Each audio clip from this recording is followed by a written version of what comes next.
There are no hobbits here. We'll drag up all the beer. We call them Harfoots and Stoors because we are so queer. There are no hobbits here. All right, in Entertainment Weekly, we have a new exclusive. Meet the Stoors. The Rings of Power Season 2 introduces new Hobbit-esque characters. So, as you remember, probably, if you haven't blocked it out, in Season 1 of The Rings of Power, we met the Harfoots. Harfoots, tomato. The Harfoot people are Hobbit adjacent, and these new Stoors are also Hobbit adjacent, right? Or that's the way they want you to think about them in Rings of Power. I take issue with this. I take umbrage with this, and I will get to that in a minute, because we're going to actually do a little homework here. We're going to read a page of the Lord of the Rings, Fellowship of the Ring, to see what all the fuss is about, to see what Tolkien himself had to say about the Harfoots and the Stoors and Hobbits. But there's an interview, and I'm not going to read it. I was going to read it, but it's too much. Here's what they say. They say that the Harfoots, unlike the Harfoots, the Stoors are not nomadic. So right here, remember that. Harfoots are nomadic. The Stoors are not nomadic. That is the claim made here. The Stoors' ancestry at some point was nomadic, they say.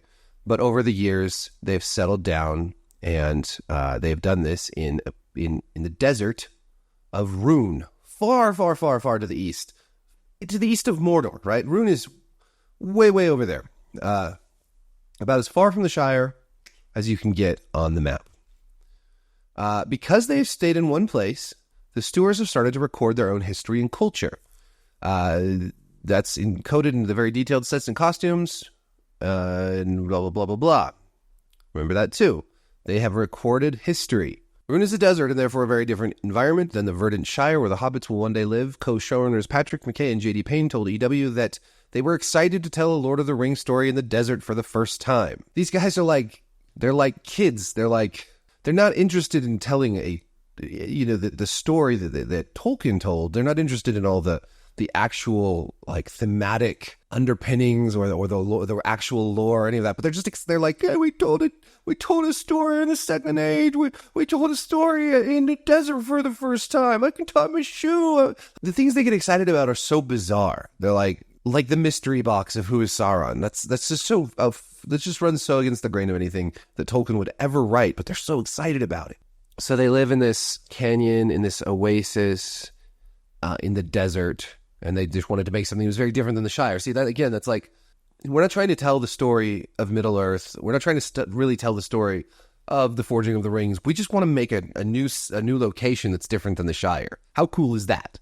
They talk about how the Stoors were the Harfoots predate Hobbits, so it's possible to think of Nori and Poppy as the distant ancestors of Frodo and Sam, but the river folk of the Stoors produced Smeagol, aka Gollum. Now again, remember this, because it's not exactly true. Again, because Harfoots, Stoors, and the third group, the Falahides, which I'm sure they're saving for Season 3, all converge in the Shire, and they're all one people.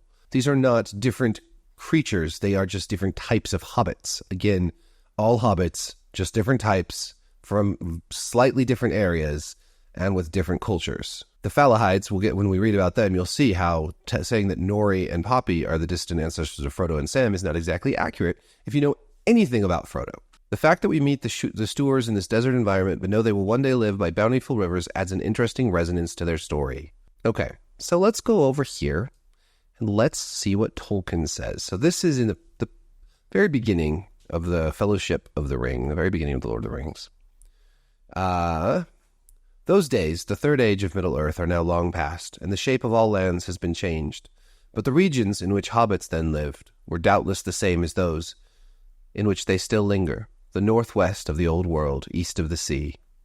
Of their original home, the hobbits in Bilbo's time preserved no knowledge. A love of learning, other than genealogical lore, was far from general among them. But there remained still a few in the older families who studied their own books, and even gathered reports of old times and distant lands from elves, dwarves, and men. Their own records began only after the settlement of the Shire. Okay, so right there's our first little, we got to take a quick pause.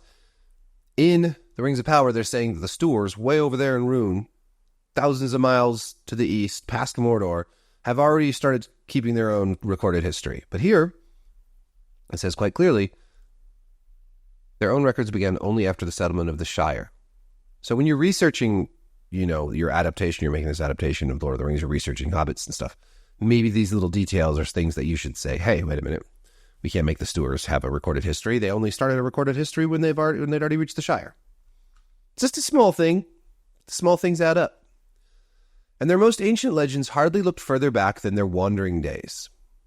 It is clear nonetheless from these legends, and from the evidence of their peculiar words and customs, that like many other folk, hobbits had in the distant past moved westward. Their earliest tales seem to glimpse a time when they dwelt in the upper vales of Anduin, between the eaves of Greenwood and the Greenwood the Great and the misty mountains.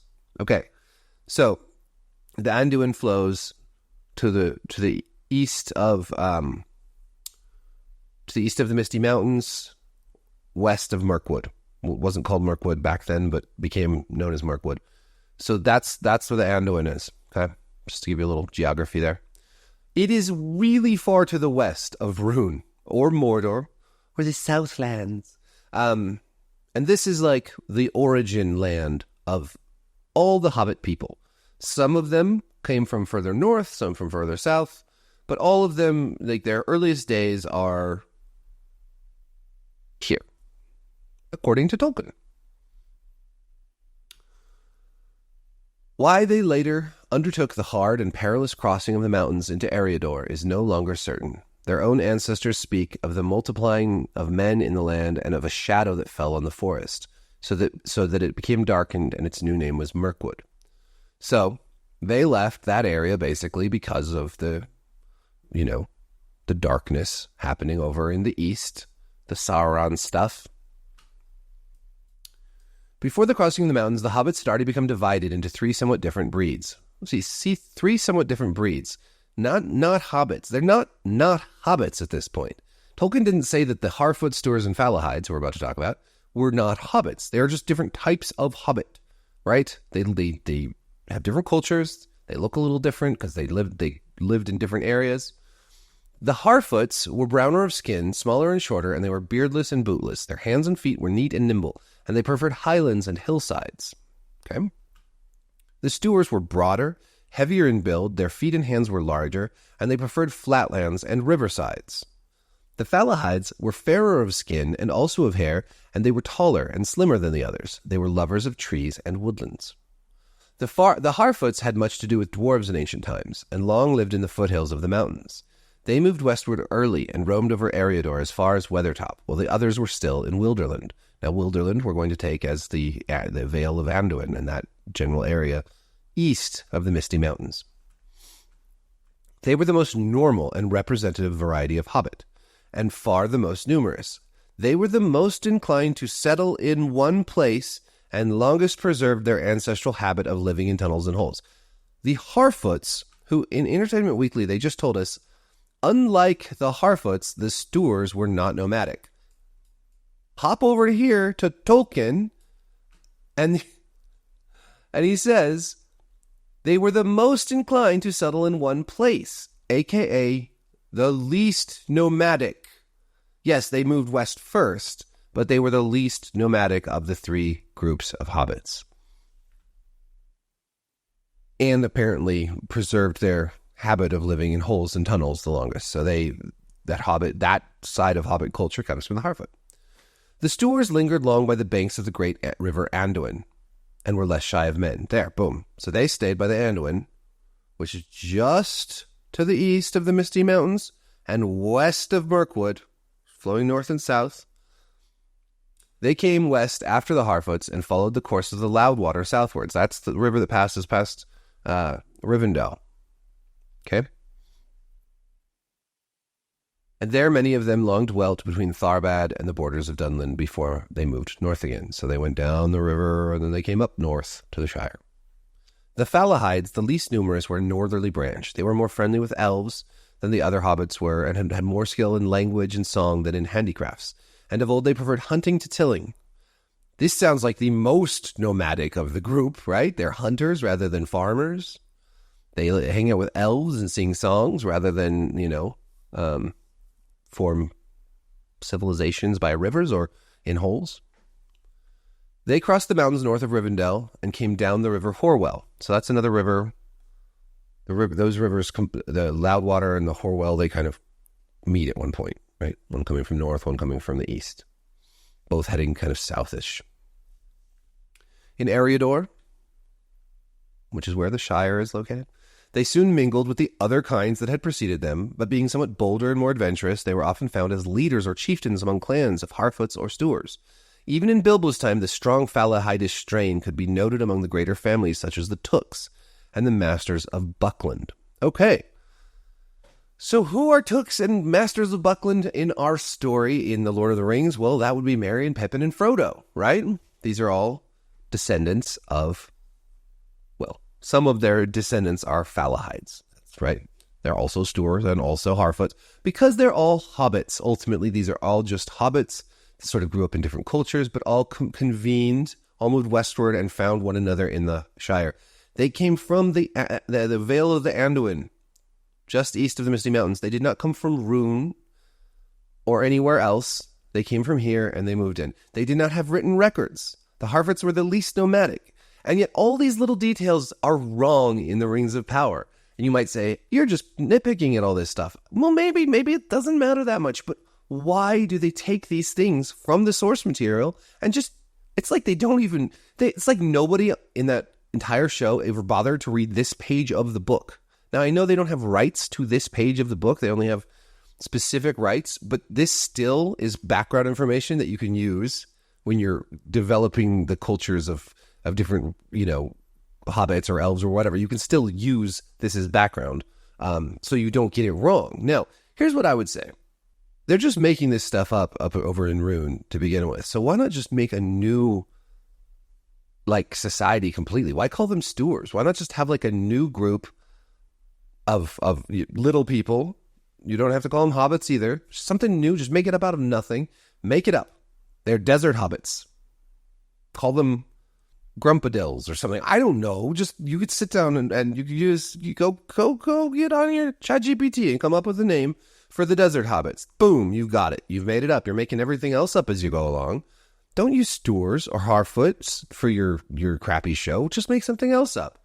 Then they've got Tom Bombadil over there in Rhun, which I'm sorry, he's tied to the land in a way that I think Tom Bombadil probably has only ever stayed in that one area of Middle-earth for as long as you can imagine. It's bizarre to have him over in the desert. He's not a desert guy. I'm sure Tom Bombadil would love the desert. Don't get me wrong. The desert's awesome. I love the desert too, but they're just using these things, kind of like how in Night Country they used references to the Tuttle Corporation or the Spiral or Time is a Flat Circle and all that crap. They just used that stuff because it referenced the source, the original season and stuff. It didn't actually mean anything in the story they were telling. And it's the same thing here. These hobbits in Rhun have no bearing whatsoever on Middle-earth or on anything. They're just making this crap up. So just make it up. Just go the whole way with it. Stop taking things from Tolkien's work and then just radically changing them to fit your weird story. And it is a weird story when you think about it. Really, they should never have used Tolkien at all. They should have just made an original fantasy with new characters and new maps and new everything and just that seems to me like a much more worthwhile project than taking something already beautiful that needs no changing and just running roughshod all over it. So that's my opinion. Of course, there's more.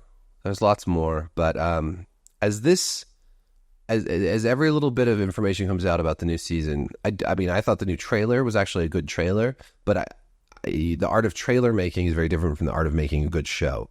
And everything I see, everything I read, makes me more and more certain that this will be another dumpster fire. And that's okay, because we can really divorce it from Tolkien's work. I don't consider this anything more than expensive-ass fan fiction at this point. And they haven't done anything to make me think otherwise. So I doubt I'll get screeners this time, but I will be reviewing here and on Forbes. I will be reviewing every single episode of the new season and talking about it a lot because I have to admit, even though it's terrible, sometimes the worst stuff is the most fun to talk about. Fear the Walking Dead, which has a lot of similarities to this show, actually. But Fear the Walking Dead being a great example of why it's... And Night Country, that was a fun one to talk about, even though it hurt. It hurt. And this one hurts in a way, too. Though I've pretty much convinced myself that I don't have to look at this as anything but fan fiction. And these pictures of the Harfoots, it's like they're very dark. They're very dark skinned. There's a lot. It's the diversity thing again. This show's like one of the leading let's go really diverse. There's two things about that. One, desert hobbits make total sense to be darker skinned, and if they just made up their own desert hobbit civilization that had nothing to do with Tolkien's work, and these people didn't actually come across and mingle in the Shire, that would have made a lot more sense. Because what the hell, the Shire, we've seen it. All those hobbits are white as can be. So what happened to all the dark skinned hobbits? That is an ominous mystery, right? I'm done. Thank you for watching. Like, subscribe, hit the notification bell. Peace. There are no hobbits here.